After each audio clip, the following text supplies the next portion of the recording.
Vamos a hablar con José Luis Espert, que es economista, para conocer también su postura y su visión sobre este acuerdo. José Luis, ¿cómo le va? Buen día. Antonio Ginar, junto al equipo de Radio Mitra, lo saludan.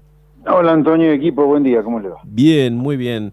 Bueno, muchos se han mostrado optimistas sobre este acuerdo. ¿Usted cómo lo ve y cuál es su visión, digamos, en general del acuerdo? Y de más que optimismo, a mí me parece que está bien honrar las deudas, es una cuestión elemental. Lo que pasa es que Argentina es tan cavernícola que tiene metido en la cabeza que pagar al acreedor es chuparle la sangre a la gente, una cosa extraña, una cosa loca. Hay un desprecio por el cuidado del capitalista y del capital enorme en este país, por eso no va como nos va en parte. Así que me parece bien que el gobierno haya cerrado el acuerdo con los acreedores, o esté por cerrar. En realidad no está totalmente cerrado, Sí. porque para lograr, bueno, es muy complejo todo, pero, a ver, en el 2005, cuando se cerró el acuerdo, yo fui uno de los que dijo, este acuerdo está mal. Este acuerdo va a traer problemas con Argentina, porque se están violando las cláusulas de los bonos previos que se están refinanciando con este acuerdo. Entonces, cuando usted contrae deuda, usted, así como cuando va al banco que firma algo, cuando emite deuda pública, cuando los estados emiten deuda, firman contratos que tienen cláusulas recontra complejas. Entonces, cuando usted reestructura esos bonos, tiene que tener muy presentes esas cláusulas de emisión de los bonos anteriores, de los bonos que usted está refinanciando, reestructurando. Como consecuencia que en el 2005 eso no se tuvo en cuenta, el bruto de la Baña y un Kirchner más bruto todavía lo desconocieron, Argentina se comió juicios en Nueva York que nos estuvieron con una pistola en la cabeza, usted recuerda, hasta el 2016 que Macri nos sacó el default, ¿no? Bueno, ojalá que ahora no cometamos el mismo error. Digo esto porque las cláusulas de emisión de los bonos que se están refinanciando y que ayer se enuncia como que se llegó a un acuerdo, mire, para que usted esté tranquilo, Sí. que no va a tener buitres, deberíamos lograr 90% de aceptación. Ayer se logró aproximadamente un 45-50% de aceptación. Es una gran avance, pues son los bonistas más grandes, pero falta todavía, falta para estar totalmente tranquilo. O sea, Bien. guarda con esto, está bien, está bárbaro, hay que ser equilibrado también y decir, cuidado muchacho, el gobierno que nos está por sacar el default, creo que habría que decirlo así, es el mismo gobierno que nos metió en default con la deuda externa, porque el 22 de abril este gobierno, el de Alberto Fernández, tenía que pagar 500 millones de dólares de bono de la deuda externa y no los pagó. Entonces, este gobierno nos hizo entrar en default con la deuda externa y este gobierno está cada vez más cerca de sacarnos del default. Y esa es la manera, creo, equilibrada de ver la cosa. Y es muy bueno estar fuera del default, ¿no? Muy bueno. Yo le quería consultar cómo esto, porque más allá la gente ve esto de la macroeconomía, ¿no? Pero ¿cómo va a impactar este acuerdo en los bolsillos de los argentinos, en los precios, en la inflación, en el consumo, en si va a haber reactivación económica? No, que el argentino no piense que alguna. La macro es clave para cualquier argentino, aunque no se entienda, es clave. Sí. Pero bueno, este tema macro no es tan relevante para el argentino común, para la gente de laburo. No es que mañana cambia todo. Probablemente si el gobierno empalma este acuerdo con los acreedores de la deuda externa, con algún acuerdo de precios, salarios, con los empresarios y sindicalistas, si bien son cosas que a la larga son absolutamente irrelevantes, puede dar alguna tranquilidad, puede generar alguna tranquilidad algunos meses, durante los cuales la economía se va a seguir destrozando, ¿no? Porque la cuarentena ha sido tan larga y dura que obviamente la consecuencia sobre la economía real es devastadora, devastadora. José Luis, ¿cómo le va? Evangelina Argüello lo saluda. Buen día. Hola, ¿qué tal, Evangelina? Buen día. Bueno, por lo que usted nos está contando, entiendo que de alguna manera esta buena noticia abre un poco la salida al default, pero tampoco significa que podamos tener crédito, digamos, o que podamos recuperarlo, el crédito. Yo creo que el gobierno nacional va a ser difícil que tenga crédito rápido, aunque salgamos del default, porque El problema, ¿sabe cuál es? Que no es que Argentina, como pasó, digamos, cuando salió de otro default en el año 93 con el plan Brady, Argentina, como estaba creciendo como una locomotora en aquel momento, después de la hiperinflación, el déficit fiscal era mínimo. Entonces usted logra un acuerdo con los acreedores, sale del default y encima no tiene déficit, obviamente le van a prestar. Acá lamentablemente Argentina está yendo a un déficit fiscal récord histórico de 10 puntos el producto. Entonces no va a ser fácil que le presten a usted cuando acaba de salir del default y encima tenga un mega déficit.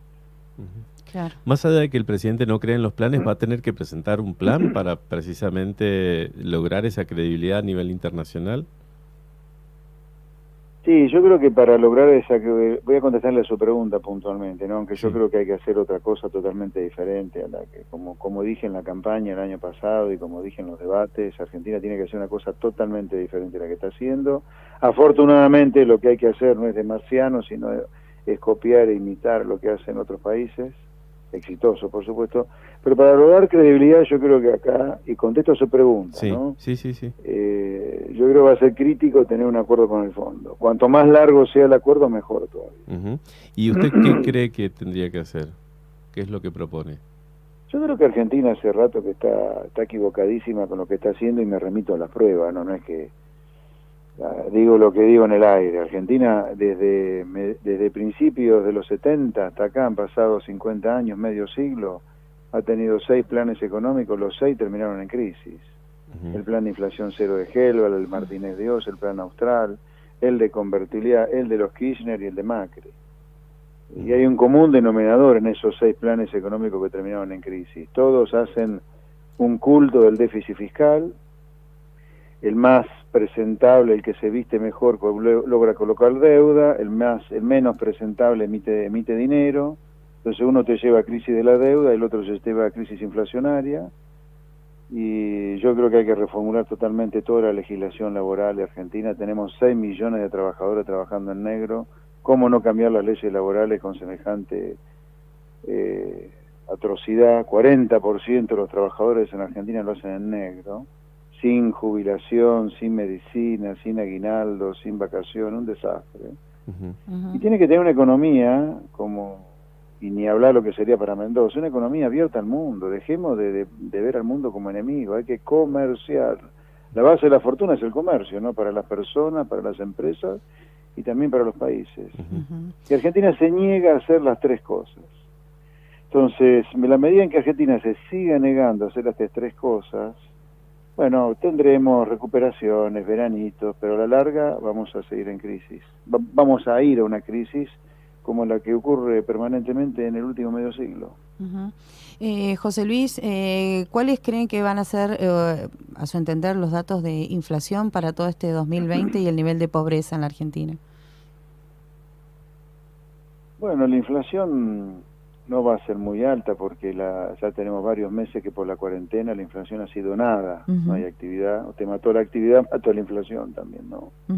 Y además está toda la gente encerrada, no circula el dinero. Pero andaremos con una inflación cercana, hoy está en 40%, puede ser que termine por ahí a lo mejor un poquitín más alta. El año que viene para mí es una gran preocupación la inflación, gran preocupación. Claro. ¿Cómo se sale, porque no, de la cantidad de dinero que se ha emitido para financiar el déficit es monumental y eso en algún momento va a empezar a golpear al dólar y a la inflación. Claro. Y sobre la caída de la actividad, yo le diría, Argentina este año va a caer entre 13 y 15% y la pobreza, fin de año, principio del año que viene, no va a andar lejos del 50%. ¿Y cómo se sale del congelamiento de las tarifas, de los servicios públicos, del combustible? Y lo tiene que hacer a eso, lo tiene que hacer porque es volver a mentirle a la gente, seguir con tarifas congeladas. Vamos a tener problemas con la generación de luz y gas, como ya tuvimos. Vamos a ver a los cortes si no se blanquea que hay que pagar por las cosas lo que las cosas valen. Mira la cosa que estamos discutiendo, ¿no? Pagar por la tarifa de luz lo que vale. Ahora, ¿quieren que no sea tan cara? Sáquenle los impuestos que tienen la tarifa y luz y gas adentro. Ahora, para sacar impuestos tiene que bajar el gasto. Para bajar el gasto es la clase política la que se tiene que ajustar, con menos burocracia, regionalizando provincias, regionalizando municipalidades. Si no, no hay salida. Es muy lindo decir que se van a bajar los impuestos, ¿no? Pero ¿saben por qué fracasan todos en bajar los impuestos? Porque nadie le pone el cascabel al gato de lo que causa los impuestos, que es el gasto público. Y ahí hay que ser clarísimo. ¿Usted quiere bajar el gasto público? O sea, ¿quiere bajar los impuestos? Mire, va a tener que regionalizar el país, regionalizar municipios y poner en la calle de a poco, de manera gradual, subsidiándolo, formándolo a 1,5 millones de militantes y ñoquis que están robándole la plata en el Estado a los buenos empleados públicos y a los contribuyentes.